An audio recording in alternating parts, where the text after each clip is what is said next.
A while ago, I was gifted some scrap 3D printed plastic from various projects with the thought that I could craft them into something for miniature gaming.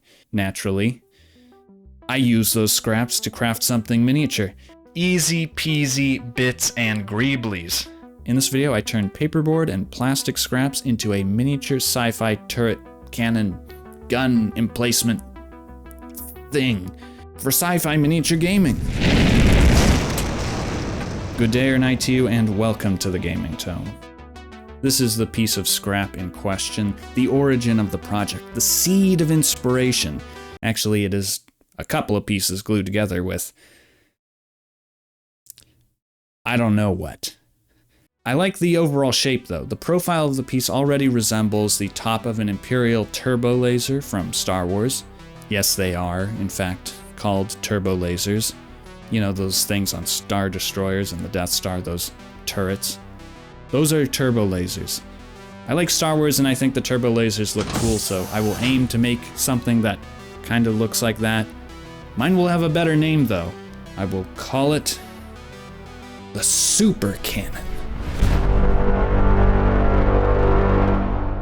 First off, these 3D printed scraps need to be separated.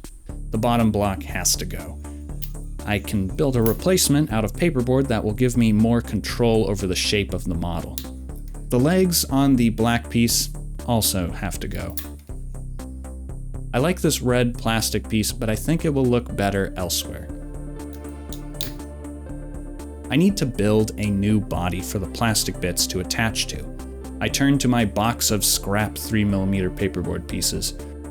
A few minutes of measuring and cutting later, and I have the basic parts of the body. Most are rectangles, but two of the sides are trapezoids. This will give the front and back faces a slant, which I find more interesting than a fully right-angled block. I added a little wooden dowel post to the center to support the top piece while the PVA glue sets. These surfaces will greatly benefit from a little paneling. Now it's time to get out the 1mm thick paperboard. I marked a bunch of rectangular shapes and cut them out. There was no symmetry in mind, I just tried to keep some seams between the panels long, others short, and the corner edges covered with folded panels.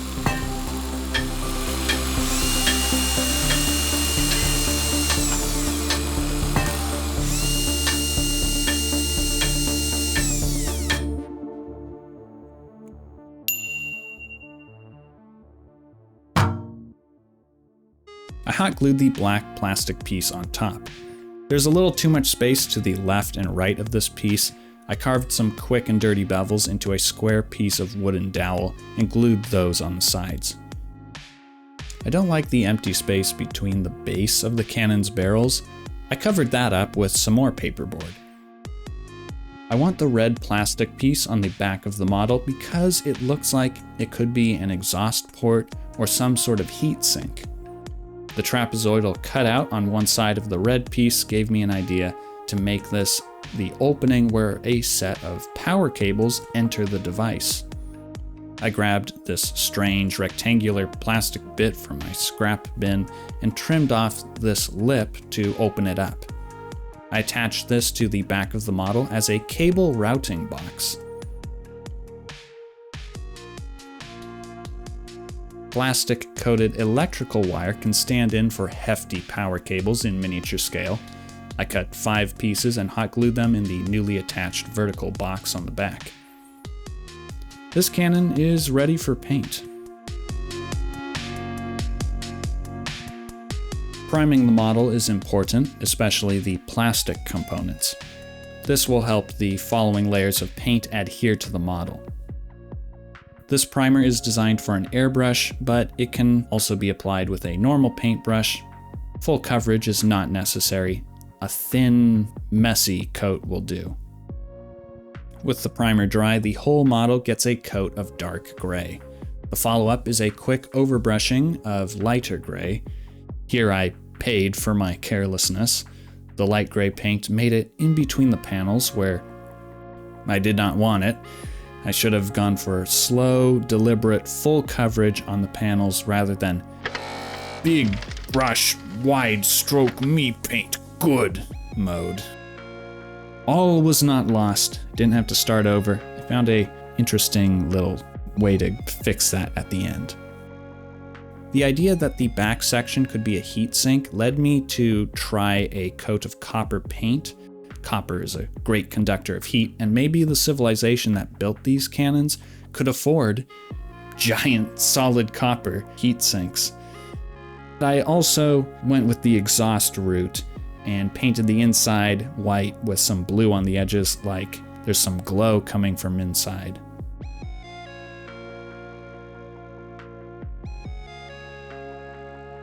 The plastic piece that makes the gun barrel was painted a dark gunmetal color that sets it apart from the paneling below.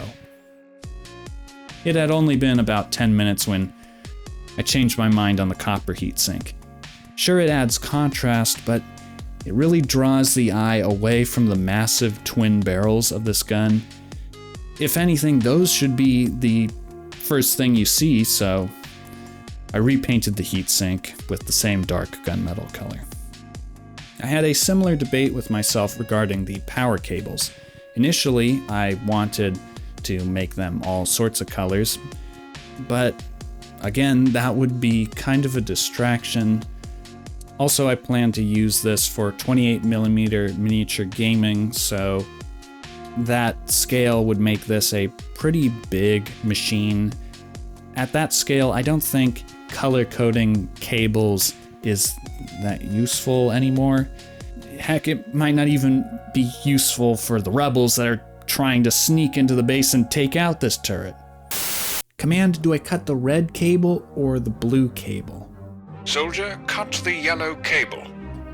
Command, I can't cut the cable. Why not, soldier? The cable's too thick. These clippers are too small. Soldier, try the big clippers. Okay.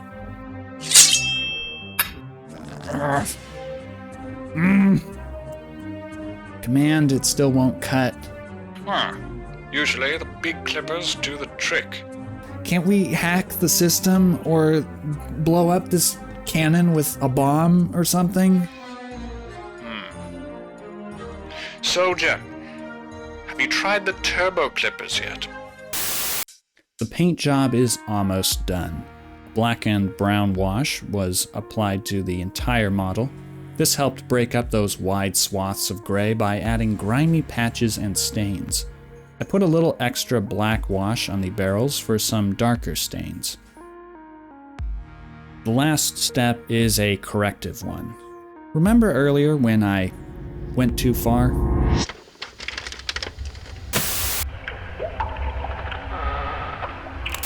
The teeth. Why do they have teeth? Oh God, what have we done? No, I'm not talking about that time I went too far. I'm talking about when I applied the light gray paint and got it all over in between the gaps in the panels. That's the time I'm talking about. Rather than starting over, I decided I would fix it with a wash. It turns out the wash was not concentrated enough to fully darken the recesses, so I had to try something else. I watered down some of the dark gray paint and brushed it over the gaps. I know, this looks terrible. You're probably thinking, "No, you fool! What? You're getting it all over the place. All that work? What are you doing?" Don't worry, it was all right. A quick wipe with a damp paper towel pulled away the excess paint from the panels, leaving the dark gray in the space between. If the paint is fresh, you can manipulate it, you can move it around, you can wash it off, but you have to be quick though. Usually when I'm wiping off fresh paint, it is to immediately address a mistake, but this time it was helpful for swiftly and cleanly getting the paint into the recesses. And with that last touch-up, this model is complete.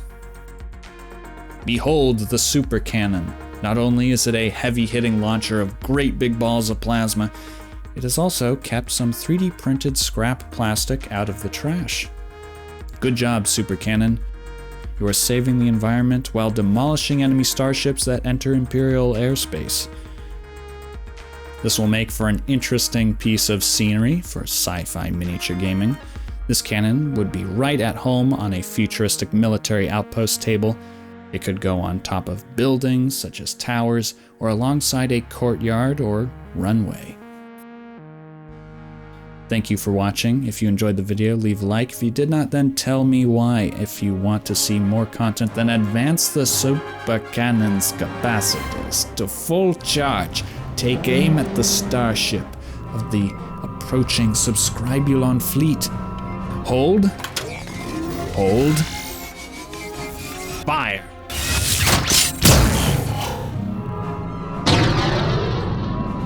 Thanks again for watching. And until next time, keep making and keep playing. Have a good one.